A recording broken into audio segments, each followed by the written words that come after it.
Bueno, me demoré ¿cuánto? ¿Un minuto? ¿Dos?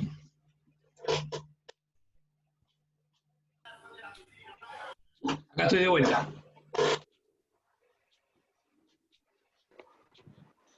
A ver. Esperen que... Y habilito todos.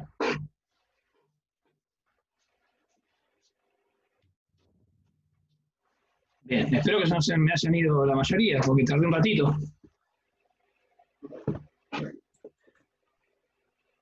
¿Me escuchan?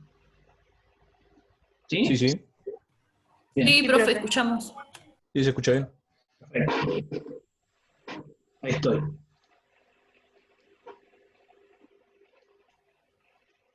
Bueno, acá les traje dos testers. No sé quién me había preguntado. Este más viejito. Este es un... Sí, profe, pero justo no está todavía. ¿Quién? Abril Mason Era fue, Abril. y justo no está, pero bueno. Capaz si quieres Igual dos está segunditos, grabando. se conecta. Capaz Sí. que sí. Sí, está grabando. A ver, vamos a ver si... No la tengo. Algo que se me fue. Me preguntó por el... No, internet anda mal. Ah, Capaz que por eso le cuesta volver a entrar. bien, voy a estar atento por si me pide que la habilite. Bueno, y les mostraba, este es un tester analógico. Se llama analógico porque tiene una aguja que mueve mediante una bobina que tiene, no sé si lo ven ahí ustedes, para... Ahí, La luz lo... Ah, ahí está. lo apagué. Se llama analógico porque tiene una bobina acá que cuando es energizada mueve y tiene una escala donde marca lo que estemos midiendo. Esa bobina se regula mediante esta selectora donde, bueno, lo que es, ahí para que Santiago me está pidiendo que lo admita, lo que Abril no me...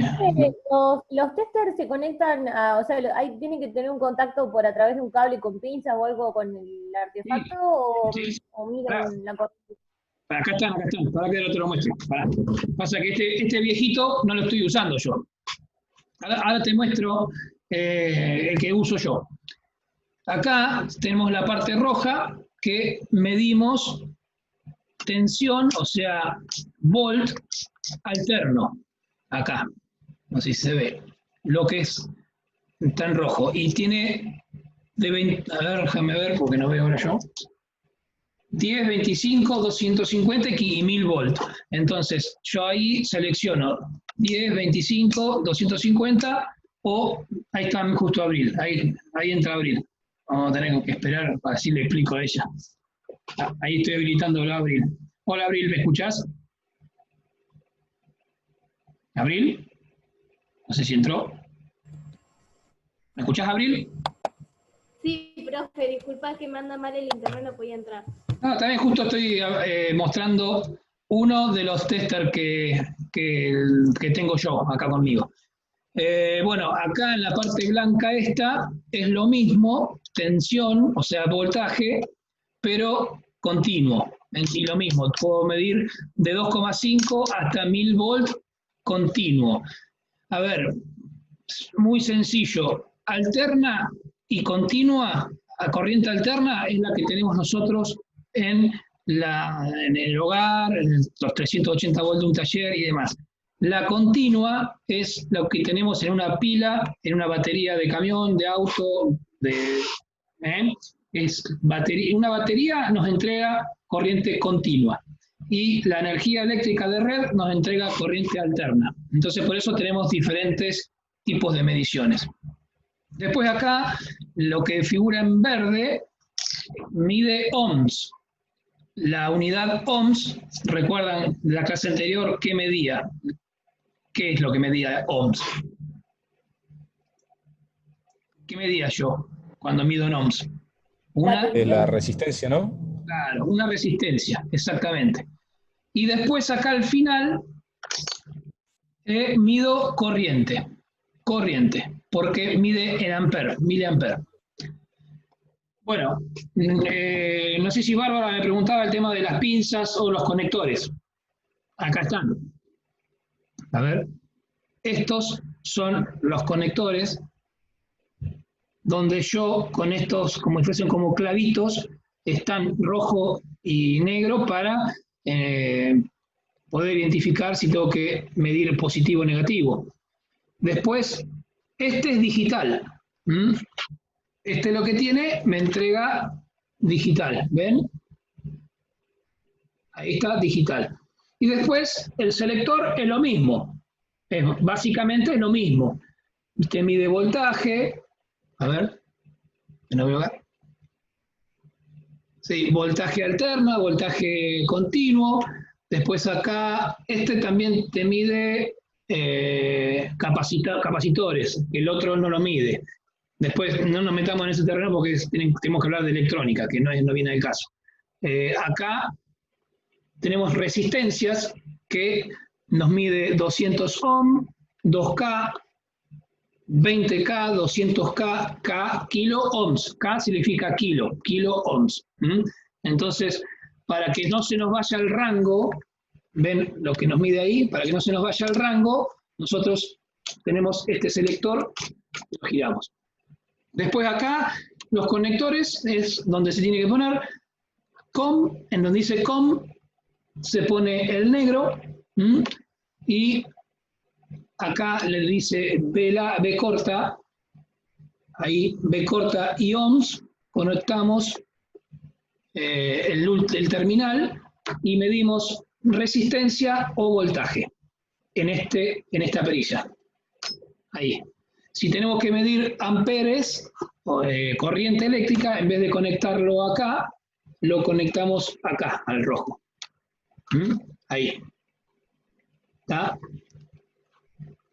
Bueno, eso es básicamente, ahí puede haber otros tester, también hay unas pinzas aspirométricas que en vez de tener estos terminales, estos, directamente es una pinza, es como esto, pero termina en forma de pinza, de plástico, que con una manija lo abrís y lo cerrás, abrís y cerrás. Y lo que se hace, se pasa el cable, no importa que tenga la vaina de protectora, o sea, la capa aislante, lo pones adentro de la pinza, la abrís y lo pones adentro, y con solo poner el cable así como está pasando por entre mis dedos, te marca la corriente que circula por acá, o si tiene tensión o no tiene tensión. ¿Tá? Eso serían las pinzas amperométricas, se llaman. ¿Tá? Pero que se estaría cortada la corriente, es decir, cero, ¿no? Claro, bueno, eso lo que podríamos hacer, les voy a marcar, no les voy a medir porque tengo que bajar para enchufarlo, ¿no es cierto? Pero si yo quiero medir en un enchufe de mi casa, acá donde estoy, si tengo energía eléctrica, si tengo los 220 volts, lo que tendría que hacer es poner el rojo donde dice B, el negro donde dice COM, poner la llave seccionadora en voltaje alterno. Como la corriente eléctrica tenemos 220, acá me dice 220, 200 y 1000. Si pongo 200 y tengo 220, lo estoy pasando de rango. Entonces directamente lo pongo en 1000. ¿Ven? Ahí está en 1000. ¿Lo ven? ¿Se alcanza a ver? Sí, profesor. Ahí. Entonces, ya poniendo la llave selectora en tensión alterna 1000, conecté los dos cables donde corresponden. Ahí él me está indicando 00, no sé si lo ven, 00. ¿Tá? Si yo enchufo estas dos terminales en los dos agujeritos del tomacorriente, acá me tendría que indicar 220, 218, depende de la tensión que va variando, más o menos 5, 10 volt, puede variar, es normal que varíe más o menos 5 volt de lo normal, que es 220, me puede estar marcando 230 volt, 225, 210 volt, es normal, cuando tengan que medir algo así y les marque 210 o 230, es normal, no es que no, vamos a llamar al Copelectric porque tengo 225 volt. Es normal eso, ¿se entiende? Bien, entonces con estos medios, qué lástima no traje un buscapolo. Bueno, algunos lo conocerán el buscapolo. El buscapolo, no me avivé cuando fui al galpón de traérselo. El buscapolo, chicos, Sí, igual es reconocido. es un Es destornillador. el más sencillo de utilizar, digamos. El buscapolo, voy a hacerlo con esta lapicera. Es muy similar a esta lapicera, el buscapolo. El buscapolo, hagan de cuenta que esta lapicera, acá, en vez de tener donde escribimos, tiene la paleta, digamos, como un destornillador, no el de cruz, el destornillador paleta, ¿no? Y acá tiene una parte metálica, la parte de atrás, tiene una parte metálica donde nosotros tocamos haciendo masa, porque nosotros tenemos que cerrar el circuito. Recuerden que para que haya una corriente tenemos que cerrar el circuito. ¿Qué pasa? La resistencia que tiene el buscapolo es altísima. Nosotros cerramos el circuito con nuestro cuerpo, pero la resistencia es altísima, por ende la corriente que circula por nuestro circuito es mínima. Nada, pero ni siquiera es imperceptible. ¿Se entiende? Y lo que No te das hace, cuenta. claro, lo que hace es pasar por una resistencia que tiene el buscapolo y tiene un foquito, claro, no es un LED, es un foquito que cuando nosotros tocamos, si está energizado esta punta, se prende. ¿Está? Eso es un buscapolo. ¿Qué hacemos? Lo ponemos en la fase, en el agujerito del tomacorriente, tocamos en la parte metálica para cerrar el circuito, ponemos, vamos a apagar ahí, acá tenemos el toma, este es el toma, lo pongo, toco, y si me prende la luz acá, significa que tengo tensión. ¿Ah? ¿Se entiende? ¿Se entendió? Bien. Seguimos con la ilumina, así la terminamos. Esto ya lo habíamos visto, inclusive habíamos visto esto de las fotografías. Y bueno, acá ya estamos terminando. Esto es un ejemplo de un tablero eléctrico normalizado que, fíjense que tenemos acá, donde tengo la flechita, un juego de térmicas, 1, 2 térmicas, y este es un disyuntor como el que yo les había mostrado. Este es el botón cuadradito que vemos arriba de prueba, de testeo, que si está energizado, aprieto acá, debería saltar esta tecla. Y en el caso de tener una fuga de energía, debería saltar esta llavecita. En el caso de tener un cortocircuito, o sea que una de las fases se va al neutro, se hace un cortocircuito, salta la térmica esta. ¿Ah? Bueno. Profe, ¿le puedo hacer una pregunta? ¿Y? Cuando nosotros cortamos la luz en nuestra casa para cambiar una lamparita o lo que sea, Sí. ¿tenemos que bajar las dos llavecitas, la de la térmica y el disyuntor, o el disyuntor está prendido y la térmica la... Mirá, Bárbara me pregunta, sí. Sí, profe. Yo te contesto y te voy a decir lo que hago yo. Bajando una de las dos es suficiente. Ahora, yo cuando hago eso, bajo las dos. No sé si te queda claro. Vos podés bajar una u otra, porque las dos te cortan la energía. Pero yo bajo las dos. ¿Y sabés por qué bajo las dos? Pensé que por ahí el disyuntor había que dejarlo prendido por una cuestión de seguridad, pero no, bajo las dos cuando corto la luz en mi casa. Sí, yo bajo las dos. ¿Por qué? Bajando una ya te corta el circuito. Cualquiera de las dos. Vos bajar al disyuntor, bajar la térmica, te corta el circuito. Directamente queda desenergizado. Ahí me salió la palabra que no me salía hoy. Desenergizado. ¿Qué pasa? Yo corto las dos, una cuestión de que si viene, no sé, los nenes míos son chiquitos, tienen 5 y 10 años, pero no sé, viene mi señora y me levanta la térmica, por lo menos todavía tengo el disyuntor que me está salvando, ¿me explico? Así puede, un ejemplo muy, nadie va a hacer eso porque el único que toca las teclas en mi casa soy yo, pero en una fábrica, en cualquier lado, si tengo las dos cosas, yo corto las dos cosas por una cuestión de seguridad, no porque haya que cortar a los dos, ¿se entiende? Sí, profe. Bien. Bueno, estas son las características que tiene un tablero eléctrico: la llave termomagnética, el disyuntor, la térmica significa llave termomagnética. Pasa que nosotros le decimos térmica, no sé, vulgarmente le decimos térmica. Puesta a tierra, la puesta a tierra, lo que dijimos, es la jabalina enterrada, que es lo que hablé en la clase anterior, una jabalina enterrada, 2, 3, 4 metros, lo que sea necesario para que cumpla esa función.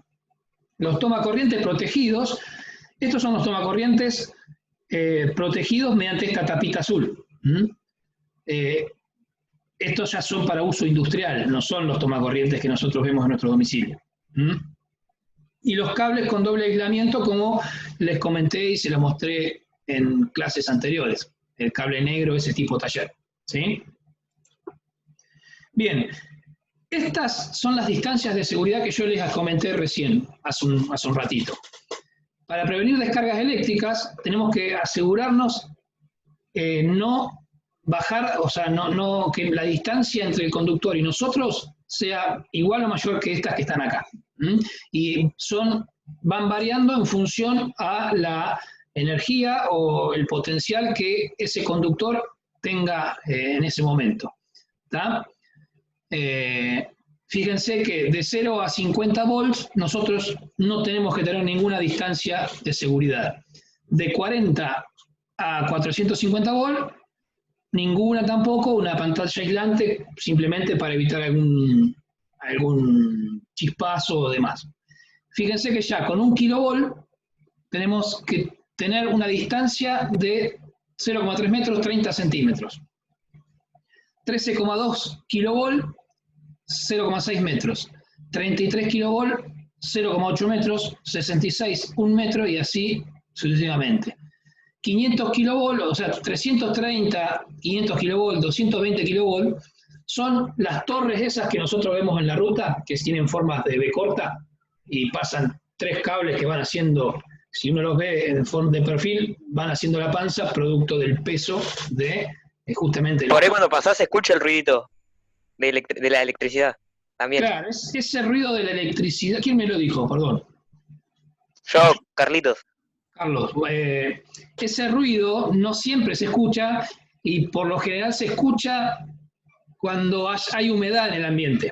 Porque la humedad, cuando por ejemplo un día nublado, un día húmedo, la humedad es conductora, ¿se acuerdan? O sea, el agua es conductora. Entonces, esa distancia de seguridad no es que vos vas a pasar a 10 metros y te va a agarrar corriente, ¿no? Porque ya está contemplado, estos 3,6 metros de 500 kilovolts están contemplados con condiciones de 90% de humedad y demás, ¿no? Pero el ruidito que vos escuchás es justamente, como tienen menor resistencia, al tener el ambiente más húmedo, se genera ese electromagnetismo, si se llama. Porque el ruido no es que la corriente genera ruido, sino que se hace un zumbido, el zumbido es por el magnetismo que se genera. ¿Tá? ¿Se entiende? Son los electrones que pasan por las partículas de aire o las partículas humedecidas del aire. ¿Se entiende? No sé, Carlos, si entendiste. Ah, estás con el micrófono. Sí, se entendió. Bien, igual que, por ejemplo, ustedes van a un transformador, y un transformador grande me refiero, ¿no? Y escuchan el zumbido como si fuese de abejas. Bueno, eso no es que la electricidad hace ruido, no, la electricidad no hace ruido, porque acá, por ejemplo, tenemos cables y si yo me pongo la oreja no se escucha nada, y sin embargo está pasando energía, está pasando corriente. El zumbido es por el magnetismo que genera el bobinado que tiene en su interior, ¿está? El magnetismo es lo que permite el movimiento en un motor, por ejemplo. Entonces, ese es el zumbido que escuchamos. Bueno, fíjense la importancia de cuando ustedes pasan por lugares con esta energía, no o sea, siempre pasar por lugares que la distancia sea mayor a esta. Y fíjense las torres que yo les decía que están en la ruta, tienen una altura tremenda, no es que están como acá en la vereda, que están a 10 metros. Estas torres tienen 30, 40 metros de altura, justamente para evitar que cuando pasan camiones de alta altura, de mucha altura, corten esa distancia de seguridad, o sea, pasen por debajo de esa distancia de seguridad. ¿tá? Entonces, por eso las vemos siempre tan elevadas. Se han producido también cortocircuitos entre fases de estas líneas de alta tensión por aves de gran, ¿cómo se dice? Cuando abren hay una palabra que cuando se abren las alas, ¿Apertura? No. ¿Gran apertura o no? No. Sí, bueno, sí, pero se entiende lo que quiero decir. Cuando abren las alas, tienen una distancia, por ejemplo, un cóndor, un águila, que pasa, por ejemplo, en lugares de alta montaña, donde pasan las torres de alta tensión, abren las alas y pasan por entre el medio de los dos conductores de alta tensión y producen el arco eléctrico y el cortocircuito por intermedio del cuerpo y las alas del ave. ¿Y qué hace? Que se hace un corte de energía. Ha pasado eso, suele pasar esas cosas. ¿Qué pasa? Esas alas actúan como conductor y quizás no toquen los cables, capaz que no los tocan, pero pasan por debajo de esa distancia de seguridad, lo que produce la descarga eléctrica mediante un arco eléctrico, que es el rayo. ¿tá? El rayo de las tormentas no es ni más ni menos que la descarga eléctrica de muchísimo más voltaje que de esto que estamos hablando. Y por eso se produce la descarga. ¿Sí? Y siempre va a buscar el lugar más corto. Si nosotros acercamos alguna parte metálica, supónganse con 500 kilovolts, una parte metálica, una lanza o no sé, lo que se les cruce, a 3 metros, y, o sea, bajamos los 3,6 metros y nos va a producir un rayo, una descarga eléctrica, no necesariamente tocando el cable, simplemente entrando dentro de esa distancia mínima de seguridad, a 2 metros o 1,5 metros, ya produce la descarga mediante un arco eléctrico. ¿Se entiende? Bien. Acá terminaríamos el PowerPoint porque hay, a ver, 2 videos. Sí, hay un video acá que dura 27 minutos, pero está muy bueno. Y este que dura 11 minutos. Sí, ahí termina. El de 11 minutos si quieren, lo pongo un cachito para que vean las imágenes más que nada, porque son justamente accidentes o descargas eléctricas que no necesariamente puedan llegar a ser accidentes, que, ¿ven? Ahí cómo se hizo la descarga. Y fíjate, la persona sale ahí esa otra cosa, que el rayo o la descarga eléctrica puede generar un incendio. Fíjense acá, la chapa. ¿Ven? Esto es un cable subterráneo. Esperen. Ese es un cable subterráneo. Esa es una subestación de energía eléctrica que se está prendiendo fuego.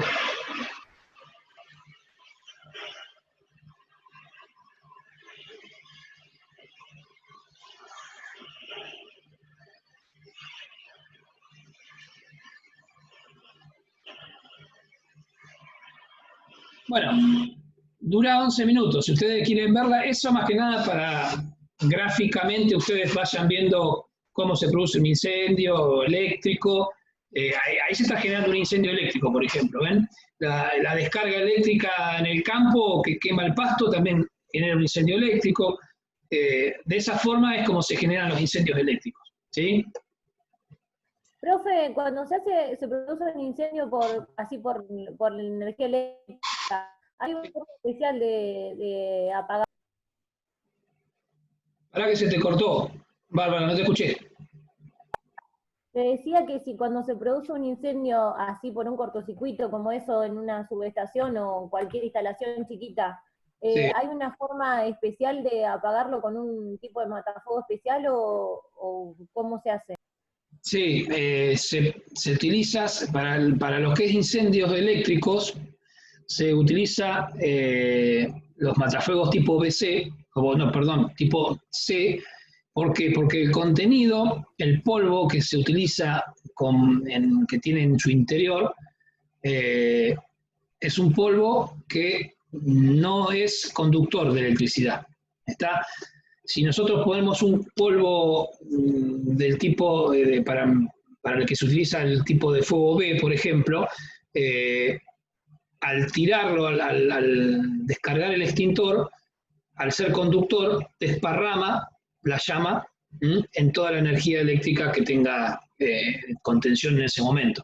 Entonces, los matafuegos de clase C, el polvo que tienen en su interior, justamente no conducen a electricidad. ¿Está? Por ejemplo, el más clásico que ustedes conocen, por ahí o han visto, el tipo ABC, que sirve porque sirve para los tres tipos de fuego. Para la clase de fuego A, que es cartones, maderas y demás; clase de fuego B, que son combustibles líquidos, que pongo... Ahí está. Clase de fuego B, que es para combustibles líquidos; y clase de fuego C, que la clase de fuego C es para incendios eléctricos, o sea, de toda la maquinaria eléctrica y demás. Entonces, el triclase, el ABC, sirve para esas tres clases de fuego. ¿Ah? ¿Y está el D también o no? Sí, también está el D, sí. Y el K. El K, exacto. El K es para cocina, porque como está en potasio, no es contaminante para las sustancias alimenticias. Entonces, si vos tenés un incendio en la cocina, vos tirando el matafuego, extinguiéndolo con un clase K, automáticamente cuando se extingue el fuego, pasás un trapo mojado, sacás todo ese polvillo y podés volver a cocinar sin ningún tipo de inconveniente al instante. ¿tá? En cambio, si vos ponés un matafuego tipo ABC, BC, lo que sea, o otro de ese tipo, tenés que limpiar toda la zona para volver a cocinar, porque estás cocinando en un ambiente tóxico, porque Nosotros nos pasó el incendio de una parrilla. Perdón, que Carlos, fuimos y... Tenemos bomberos acá. Vos me podés hablar mejor que yo, Carlos, ¿o no? ¿Vos sos bombero? Sí, pero bueno, usted es el profesor también. No, a ver, Carlos, doy tu palabra a vos. Cuando fuimos a un incendio en un restaurante, nos pasó que, habían tirado el matafuego triclase y ya no servía la comida. Que por no tener habilitación, le preguntamos si tenía el CAI, no tienen, muy pocos restaurantes acá tienen ese extintor. Sí. Yo le iba a preguntar, profe, porque mi marido está en el sindicato de la fraternidad, que es uno de los de Ferrosur, de maquinistas de Ferrosur, y bueno, él está encargado del salón y están haciendo unos arreglos en el salón y en la cocina. Hace muchísimos años que no se le hacía mantenimiento. Y yo le he preguntado, pero yo no fui a mirarlo todavía, que el otro día me decía que le pregunté si había matafuegos, si revisaban si estaban en vigencia y todo, y se me cruzó lo del que lo había escuchado a Carlos que había dicho una vez, lo de los K. Eso, o sea, en la cocina preferentemente tendría que haber uno de ese tipo. Claro. Yo, como les dije, yo soy inspector de la Superintendencia de Riesgo de Trabajo y hago inspecciones a todo tipo de empresas. He tenido que hacer en fábricas, como he tenido que hacer inspecciones en restaurantes, en hoteles, en panaderías, en todo lo que es de gastronomía, he tenido que hacer inspecciones. El tema de la exigencia del matafuego tipo K más que nada nosotros, digo nosotros desde el lado de la superintendencia, no como docente, ¿no? Lo digo como inspector, lo exigimos en los lugares donde se elaboren comidas y tengan, por ejemplo, una freidora. ¿Mm? ¿Por qué? Porque la freidora o también las campanas de extracción, ¿vieron esas campanas? No las sencillas que tenemos nosotros en nuestras casas, las campanas grandes, que inclusive tienen hasta filtros, para justamente, perdón, justamente para que filtre todo el aceite que se genera en la cocción, ¿no? Eso, bueno, Carlos acá me va a saber acompañar un poco lo que estoy diciendo. Esos aceites, esos filtros, esas campanas, en pasar de los meses y 2 años, se van saturando de esa grasa, que si llega a haber una llama en esa campana y llega a estar impregnada en aceite, hay un video que lo tendría que buscar para la clase que viene, se los muestro. Se genera, pero en 3 segundos, Carlos no me deja mentir, en 2 o 3 segundos se genera un incendio en toda la cocina. Porque en todo lo que es la cocina. Claro, el aceite se está impregnado en la campana. Al ser un combustible, se incendia enseguida. Pero, sí, a nosotros nos mostraron un video de cómo en tan pocos segundos se incendia tan rápido, cómo se va agarrando y aún el mismo calor sofoca tanto que se agarra, se prende todo. Con la campana, que se prende en 2 segundos o 3, como dije recién, se prende todo el aceite de la campana, cae el aceite prendido fuego en la mesada, lo que tenga plástico, el bol, digamos, no voltaje, bol donde cocinan, todo, quema todo, madera, todo. Les puedo asegurar que el video ese, que si lo llevo a encontrar se los muestro. Pero después, cambiando de tema, ¿no? Los incendios de salamandra, por no limpiar los calefactores, también se producen por eso muchos incendios de vivienda.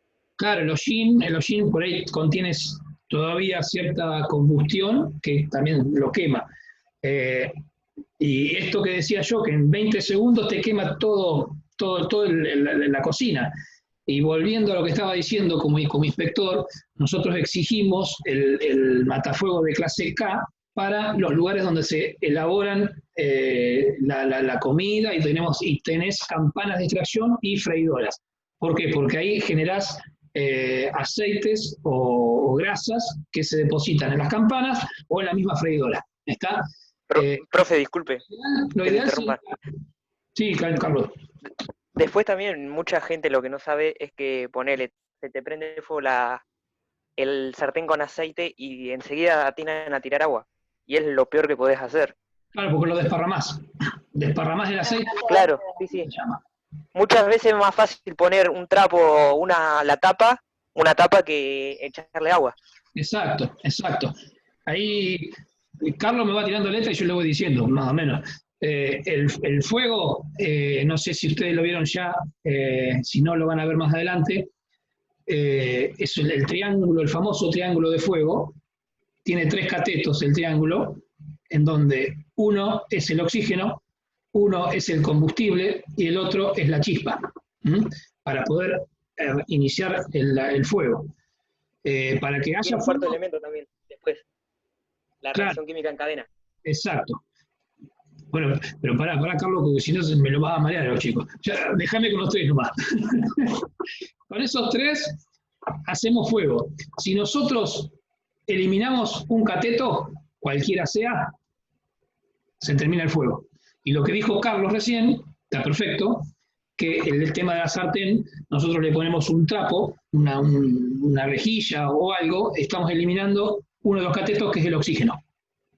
¿Ah? La llama está, porque se inició el fuego. El combustible está, porque tenemos aceite. Pero tapándolo con el repasador, la toalla o el buzo, total, retiramos el buzo, total, prefiero que se queme el buzo y no todo.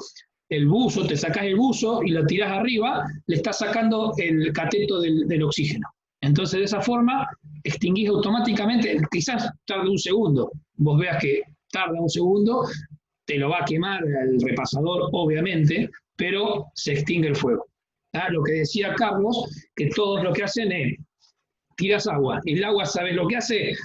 Desparrama el aceite, por una cuestión del agua, con la inercia que lleva, desparrama el aceite, el fuego viene con el aceite prendido fuego, se te prende fuego toda la pared, la cortina, la madera que tenías al lado, el plástico, el aceite de la campana, y es peor. ¿No, Carlos? No me deja mentir, ¿no? Sí, tal cual es así. Bien. Así que bueno, finalizando el tema del extintor de clase K, se utiliza en todo lo que es cocina que tengamos este tipo de riesgo. Lo ideal sería que todas las cocinas tengan este tipo de extintor. No sé si, Bárbara, vos me preguntaste. Lo ideal es que todos tengan ese tipo de extintor. No es tampoco que sale tan caro. Un extintor capaz que sale el doble porque al ser tipo K, vieron, por lo general, el que lo vio alguna vez es de acero inoxidable, o sea que es plateado, digamos. Pero no es porque tiene que ser así, es porque el producto es muy corrosivo. Entonces, si lo ponemos en un... Están entre 10.000 y 15.000 pesos más o menos. Clase K. Menos mal que tenemos a Carlos acá porque que es bombero y nos saca todas las dudas. Y bueno, profe, pero si el sindicato quiere las cosas como corresponde, que pongan un matafuego de eso y que gasten en uno de esos en vez del otro, si tienen la Claro, cocina ahí. el tema es que es así, si vos lo tiene que actuar ese matafuego y utilizás un clase ABC, y si vos estás haciendo una comida, tenés que tirar todo.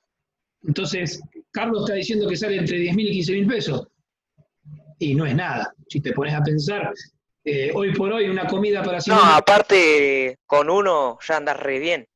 Sí, no, tal cual. Una comida para 50 personas, estamos rondando esa plata, o no.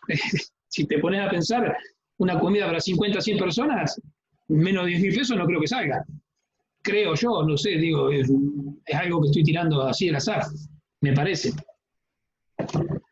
Así que gastar un matafuego de 10.000 pesos para una cocina y te estás evitando tener que desinfectar todo después si lo tenés que usar un clase ABC, un BC, porque desinfectar todo eso después no es fácil. No es que lo vas a hacer en una horita, capaz que te tardás todo un día en desinfectar todo, para volver a cocinar sin tener productos tóxicos en la mesada, en la cocina, en la campana, y etcétera, etcétera, etcétera. ¿Sí? Bueno, chicos, creo, sí, quedan 2 minutos para que se corte esta clase de Zoom. Me falta riesgos mecánicos para terminar con la unidad 3. A ver, les voy a poner la plataforma. Si se corta, ¿volvemos a ingresar, profe? No, porque ya es tarde y no vamos a terminar a dar riesgos mecánicos. Yo lo que les planteo es lo siguiente. Tenemos un ratito, tenemos 2 minutos para debatirlo. Si quieren, ya el viernes que viene hacemos la evaluación mediante la plataforma, donde va a ingresar matriz de riesgo, EPP y riesgos eléctricos. Si no, la clase que viene, el viernes que viene, les doy riesgos mecánicos, que no es tan largo como eléctrico. Es más, quizás usemos una hora y media, digamos, 40 minutos y 20 minutos del Zoom. Una videoconferencia y media, me refiero. Y ya terminamos con lo que es riesgos mecánicos.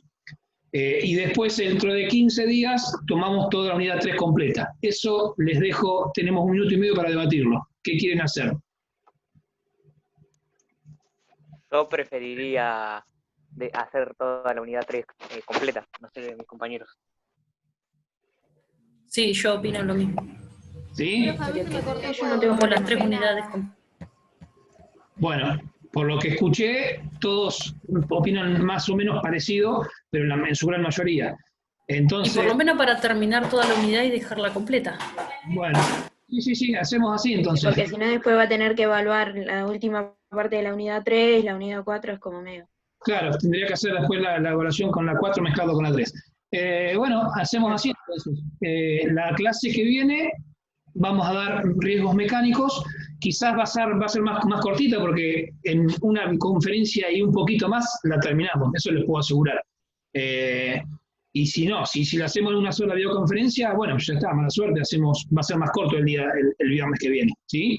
y ya en 15 días tomamos directamente toda la unidad 3. La evaluación mediante la plataforma con las preguntas múltiple choice, verdadero, falso y demás. ¿Les parece? Listo, profe. Sí, profe. Bien. Bueno, les deseo un buen fin de semana y nos vemos el viernes que viene si Dios quiere. ¿Sí? Igualmente, profe. Igualmente, hasta luego. Cuídense que está bastante bravo la No, cosa. profe, gracias. Sí, chicos. Adiós. Chao, chao. Adiós.